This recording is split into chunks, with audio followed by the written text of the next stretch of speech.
noches, doctoras y compañeros. Mi grupo les va a presentar lo que es la PCR.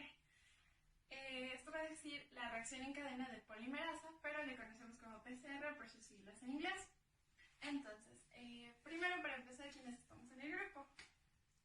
Está Stephanie Villavicencio, Andrea Ávila, Esteban Rojas, Viviana Naranjo, Nayeli Hualpa y mi persona, Jennifer Cadena.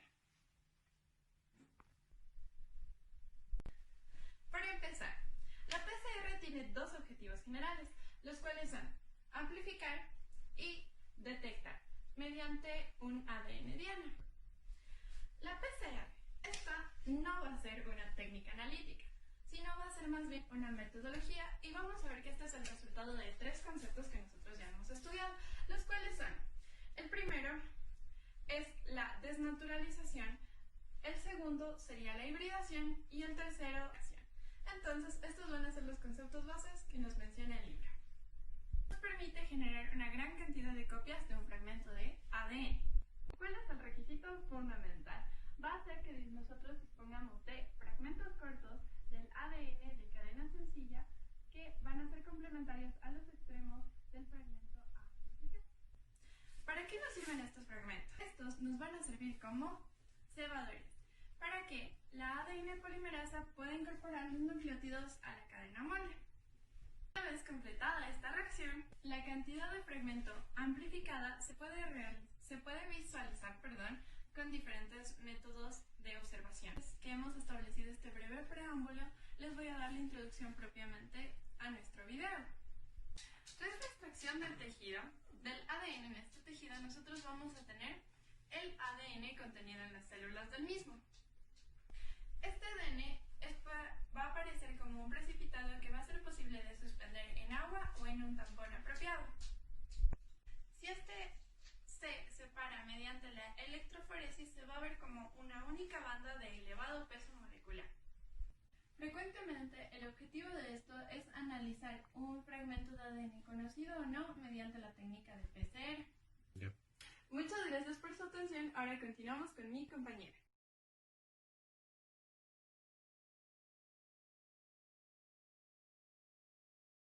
Ahora, yo les voy a hablar acerca de nuestros objetivos, que van a basarse en 4 puntos importantes. Primero, describir. Segundo, detallar. Tercero, predecir. Y cuarto, preparar. En el primer punto, lo que nosotros vamos a ver es una descripción del proceso de la PCR. En el segundo, vamos a detallar sus componentes. El tercero es predecir variaciones en el mismo. Y en el cuarto, vamos a preparar la PCR. La reacción en cadena de la polimerasa o PCR fue descubierta por el doctor Kary Mullis en 1983. Sin embargo, esta no tuvo una importancia en ese momento, pero aproximadamente 10 años más tarde va adquiriendo la relevancia que esta tenía en el mundo de la medicina. Ahora, gracias a este descubrimiento, Kary Mullis en 1993, como les dije anteriormente, 10 años más tarde, él recibe el Premio Nobel de la Química. Y algo que llama mucho la atención acerca de su discurso es lo siguiente. Antes del descubrimiento de la PCR, el ADN era largo y fibroso, pero él a través de la PCR ha logrado resolver dos problemas muy importantes de la química del ADN en un solo paso, en abundancia y distinción. Para realizar los PCR nosotros vamos a tener los siguientes componentes. Primero, un ADN molde. Segundo, una enzima que es capaz de realizar una copia de ADN a partir de este ADN molde, que va a ser la ADN polimerasa. En el tercer componente nosotros vamos a tener los cebadores o los primers, que son los que inician la reacción. Y por último, nosotros vamos a tener los nucleótidos. Hola chicos, ¿cómo están? Para continuar con nuestra expo, yo les voy a comentar de cuál es la base teórica para realizar una PCR. Ahora, vamos a tener un concepto ideal que va a ser que una enzima polimerasa va a incorporar nucleótidos a partir de una zona de la doble cadena originada por la unión de los cebadores molde. Ahora, ¿cómo se va a realizar todo esto? Vamos a ver que consiste básicamente en cambios de temperatura. Esto va a constituir la base para que se complementen los pasos necesarios para que se realice una PCR. Pero se estarán preguntando cuáles son estos pasos. Son solo tres: la desnaturalización, la hibridación y la elongación. Ahora les voy a dar un resumen bien chiquito de cada uno. Primero, la desnaturalización consiste en la separación de las dos cadenas del ADN original, y esto se realiza a una temperatura de más o menos 94 grados centígrados. El segundo paso después de este va a ser la hibridación. ¿En qué consiste? Vamos a tener que bajar la temperatura. La temperatura a la que le vamos a bajar va a variar entre 35 y 60 grados. ¿Para qué? Para que los cebadores moldes se puedan unir a cada cadena de ADN y listo. Y así vamos al tercer paso, que va a ser la elongación. ¿Qué va a pasar en la elongación? La enzima polimerasa que les conté va a incorporar nucleótidos a partir del extremo 3' y así se va a producir la copia del DNA. La temperatura a la que se va a llevar a cabo esta elongación va a depender mucho de qué enzima polimerasa se utilice, pero por lo general se realiza a una temperatura de 70-75 grados. Ahora, ¿cuál va a ser el resultado de la PCR? Este ciclo que les acabo de comentar nos va a originar una copia de cada cadena de DNA, y para que la PCR esté completa hay que repetir este ciclo entre 25 y 35 veces. Para que se hagan una idea, al terminar todas las repeticiones vamos a tener más de 1.000.000 de copias de ADN molde. Muchas gracias, muchachos, y les dejo con Vivi para que les siga comentando. Chao. Gracias, Estevita. Ahora hablaremos acerca de cómo preparar nuestra PCR. Además de todo lo que ya hemos dicho y los materiales y los reactivos, tenemos que tener en cuenta que utilizaremos otros insumos, como la maquinaria necesaria para hacer el PCR, el termociclador. Otros materiales que llegaremos a utilizar son micropipetas, puntas para las micropipetas, placas de PCR, microtubos y hielo para mantener fría nuestra reacción. Si queremos realizar más de un PCR con la misma fórmula de ADN o la misma muestra de ADN, necesitamos tener en cuenta que debemos hacer suficiente mezcla de reacción para todas las pruebas. Esto evita los errores y nos permite tener un valor más exacto al momento de analizar el PCR. Ahora, ¿qué volúmenes debemos añadir de cada uno de los componentes dependiendo del ADN? Para esto existe una fórmula. La fórmula es valor inicial por concentración inicial nos da igual a valor final por concentración final. Ahora, para los elementos que hemos utilizado hoy y los reactivos, existe ya un cuadro donde esto se está estandarizando. El cuadro que lo dejaré aquí. En el cuadro podemos apreciar que tenemos las concentraciones a las que se les conserva, la concentración final de la reacción y el volumen que se debe añadir dependiendo de estas. Y gracias. Ahora continuaremos con mi compañera Nay.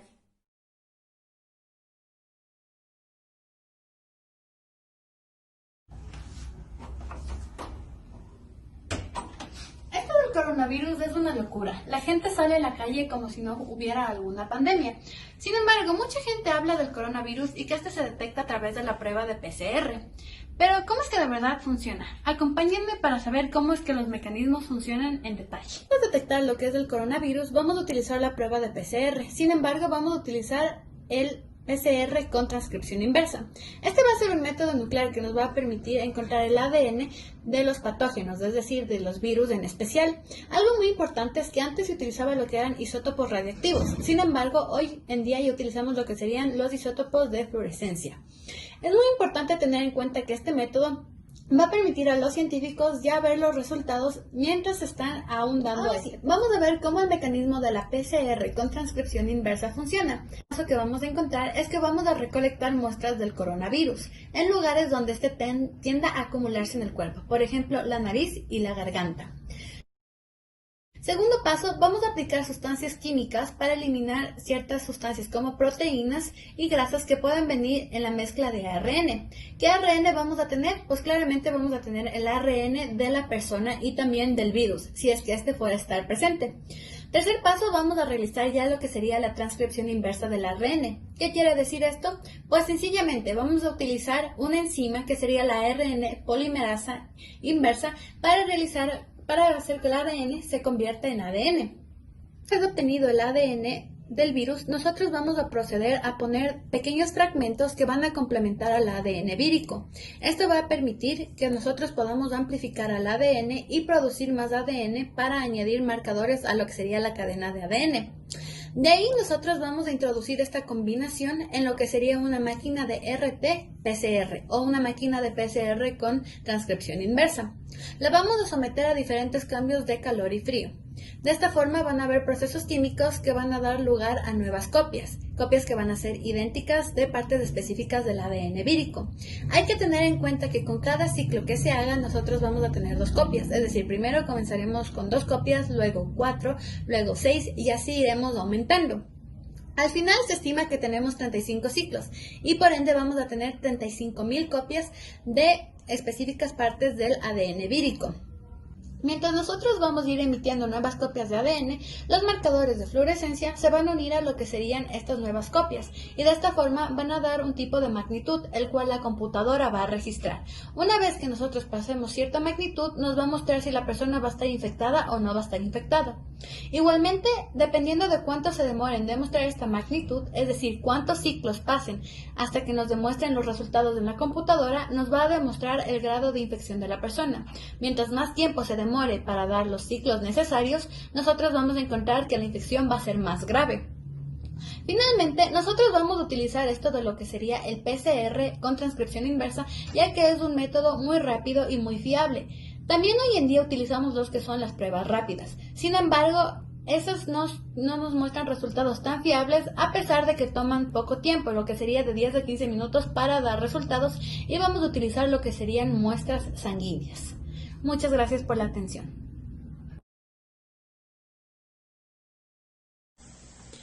Vamos a hablar del control negativo de una PCR.